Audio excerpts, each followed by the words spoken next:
Revoke Article 50 and stop Brexit without holding another referendum. That's the new policy of the Liberal Democrats, as decided during their annual conference yesterday. Well, the party had been backing a so-called people's vote, but the leader, Jo Swinson, says they're now campaigning simply to stay in the EU. And she joins us now live. Good morning to you, Jo Swinson. Good morning. Good to be with you, as always, Piers. What was your view of Paddy Ashdown and his integrity and credibility as a former leader of your party?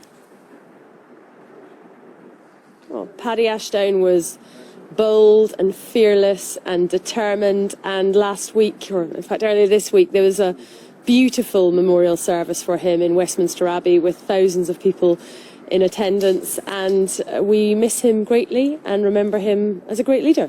OK, I want to play you a clip from Paddy Ashdown. This is on the night of the referendum. I want to get your reaction once you've heard this. Those who've asked for this, and I was the first leader ever to ask for a referendum way back in, I don't know, 1890, have said so because they believe it to be an act of democracy. I will forgive no one who does not accept the sovereign voice of the British people once it is spoken, whether it's by 1% or 20%. Once they've taken, it is our duty as those who serve the public to make the best use and to make sure that our country does the best it can with the decision the people have given us. I've heard Mr Farage say tonight, you know, we're coming back even if we lose. Excuse me, he's the person who complained about lack of democracy in Europe. If he will not accept the sovereign voice of the British people when they vote, whatever they say, then I think he does not have the national interest at heart, he has his own interest at heart. I mean, he couldn't have been more unequivocal there, Paddy Ashdown. You know, anyone that refused to honour that referendum result, and he presumed at the time that Remain was going to win, that they would be basically the enemy of democracy. And he thought he was going to be talking about Nigel Farage. Turned out that Brexit won. And yet here you are, the leader of the Liberal Democrats, the party that Paddy Ashdown loved, and you just don't want to have another vote now. You want to literally stop Brexit happening. You want to do the very thing that Paddy Ashdown said he would find unforgivable. Why? Well, let's be clear, Paddy Ashdown wanted to stop Brexit. So I don't think there's any doubt whatsoever about that, because of what Brexit will mean for our country in terms of making people poorer, hurting our public services and making it harder for us to get real action on things like the climate emergency. Now, we had that referendum 3.5 years ago, and the government has gone away and taken the result of that referendum and negotiated what that will mean for the British public. What is on offer today bears no resemblance to what was said in the 2016 referendum campaign. But Jo Swinson, they didn't have buses going around the country with food and medicine shortages on the side of them. You may have a justification for a second referendum, but your name is the Liberal Democrats.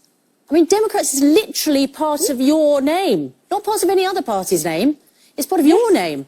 And you are saying you're not going to respect the democratic vote of the people, not even by saying, actually, before we revoke Article 50, we would have a second referendum. You're just going to cancel the democratic vote. So we are still campaigning to have a people's vote. As I argued in Parliament this week, we believe a people's vote, a referendum, is the best way to get clarity, to get resolution of this current gridlock and Brexit impasse that I think we can all agree we are currently in. But it does look like it may be that a general election will be upon us. And in that general election, in that democratic process, the Liberal Democrats will campaign to stop Brexit. So if you win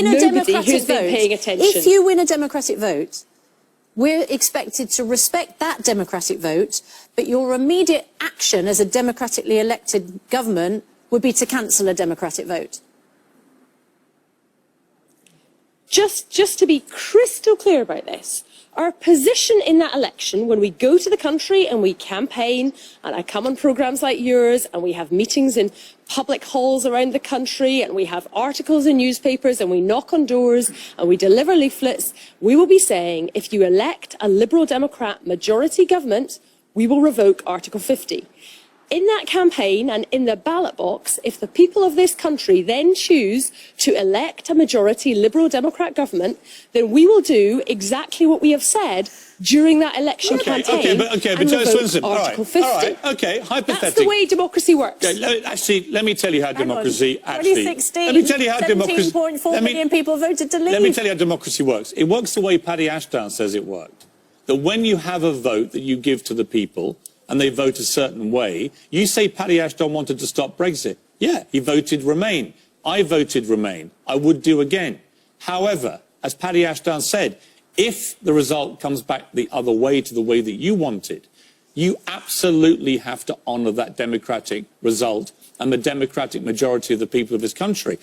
I've got one question for you.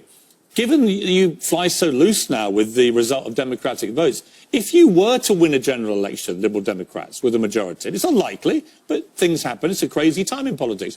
Say you win, why should I accept it? Why shouldn't I just, the moment that result comes in, immediately stand up and say, nope, I'm not having it.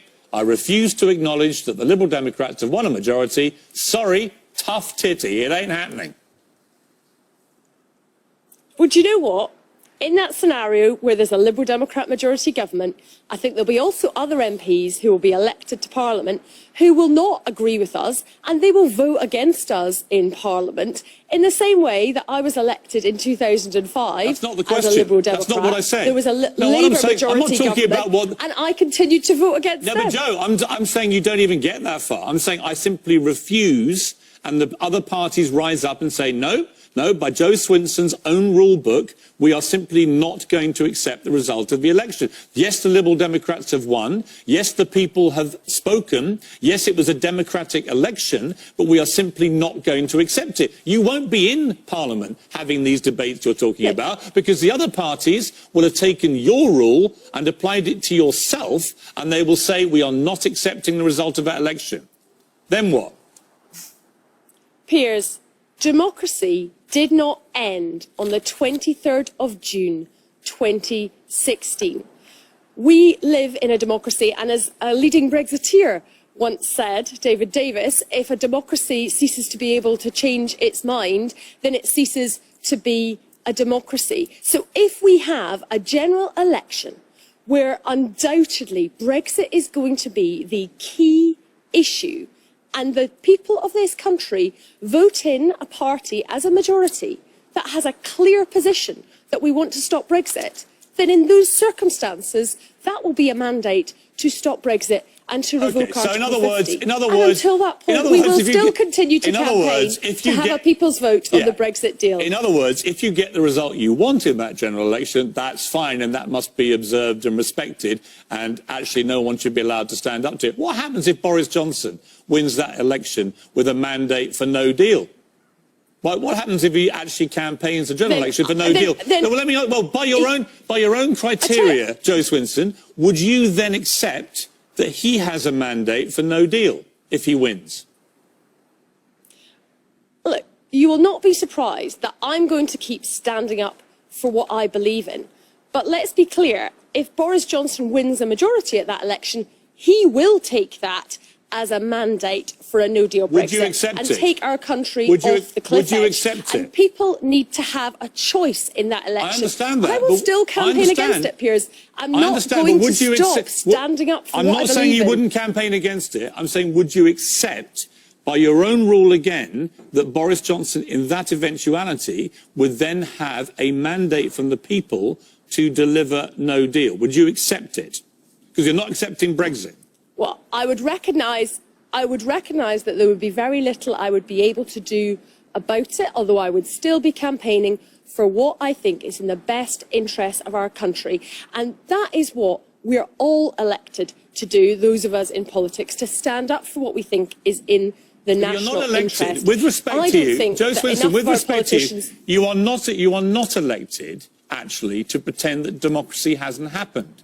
The point of Parliament is to enact the will of the people in referendums and elections. That's your job. Hang on, but yeah, exactly, and elections, Piers. And the point is that people do have the option to make a choice. It is not that point in time is set in stone and nobody can ever change their mind, or the country, knowing what we do now about the medicine and food shortages, that, as I say, they weren't plastered over the side of a bus. People do not need to just accept that. They can choose a different option. And if we're in a general election, as Liberal Democrat leader, I will be making sure that they have a different option. And if they choose that option, I will deliver it. You mentioned broken promises on buses, right? I mean, have you ever broken promises to the electorate? Yeah, and I tell you what, I wouldn't recommend it. You know, we learned a lot from our time in coalition, and there's things which I regret. Yes.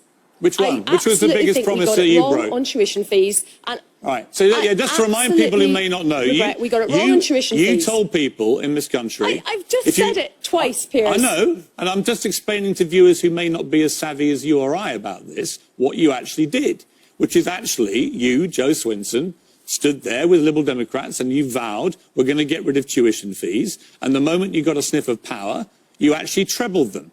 I mean, you talk about Boris Johnson betraying people with a promise on a bus, right? What could be a bigger breach of a promise to the young people of this country than actually trebling the fees you said you would get rid of?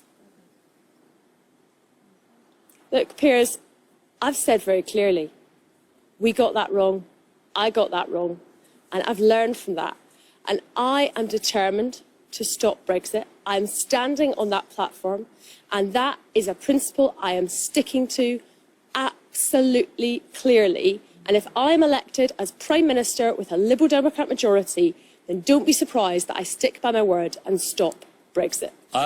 Well, I hope you keep your word. Your track record isn't great on this. I mean, you also campaigned for a referendum in Europe, didn't you? We said that there should be a referendum if this treaty changed. We passed a law to that effect. We haven't had the treaty change.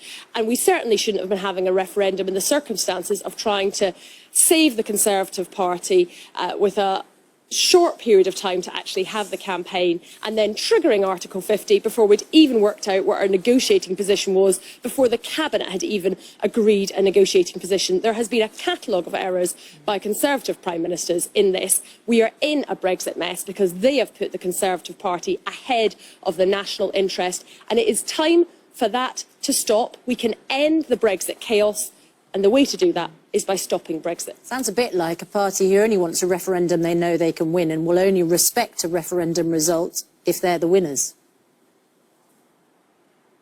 Well, I think there is a separate issue for us to discuss as a country about how we use referendums and whether they are the ideal mechanism if we have a country that is divided. I think it was a mistake then to have a referendum, that, you know, at one stage you backed. Look, in the last few years, I've lived through two referendums, the Scottish independence referendum and obviously the Brexit referendum, and I do think we have a very divided country at the moment, and I think there's a lot of us who want us to be able to come together, and it's very hard in these circumstances, and I do think we need to find ways to bridge those divides, to engage in debate. You think the way to unite this country on Brexit is to simply pretend it hasn't happened and to tell 17.5 million people your vote counted for nothing?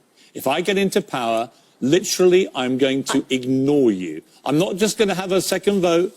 I'm going to revoke Article 50. I'm going to stop Brexit. And you're standing there proudly saying you are the unifying voice in this country because you're going to tell 17.4 million Brits who voted in one way, your vote counted for nothing. And that's going to solve everything. They're all going to go, thank you so much, Joe Swinson. I really appreciate your efforts to unify the country, and I couldn't agree with you more. I'm under no illusions about the challenges that are facing our country right now and how difficult it is to unite the country. I believe that we need to resolve Brexit in order to get on with making people's lives better and dealing with many of the genuine concerns and injustices and grievances that people have, and for some people led them to vote for Brexit. I appreciate it was a complex issue with millions of people voting. Some of course, people, there were a wide variety of reasons why people voted for that. It was the but there were single some very biggest vote in genuine the history of economic this concerns country. that. Not some people. That's what I said. There's millions and millions of people, and of course, therefore, there were many reasons. It's complex. It's not a binary situation where there's only one thing which was a factor that led people to vote how they did. But there were very genuine concerns about how the economy doesn't work for enough people, about how people can go out and be in work and still find it difficult to put a roof over their head and food on the table. Okay. And those are issues that I believe we can best address if we have the prosperity of remaining in the European Union and the government get on with addressing those. Okay. At All the right, moment, and to all the nothing else students, is and to all the happening. students you left completely skint by trebling their tuition fees, do you want to take this chance to apologise to them for that broken promise? Look, I've said really clearly that that was something we shouldn't have done because we said we wouldn't do it, and we should have stuck to our word. And I've learned from that. I've learned from that experience. And it is only human to make mistakes and to learn from them. And I have totally said agree. sorry, and I do, because we got that wrong. So you would like to apologise for basically leaving all the students in this country impoverished as a direct result of trebling their fees? I am sorry that that happened. I don't agree with your characterisation because obviously the way the policy worked, it's not about people paying up front, and I think that is important for people to understand because we do not want to put people off going to university when they understand that they are not going to have to pay up front. And indeed, we did deliver more people from low-income backgrounds going to university. All right. But I do regret that that was a policy that we pursued when we said that we wouldn't. Joe Swinson, thank you very much indeed for joining us.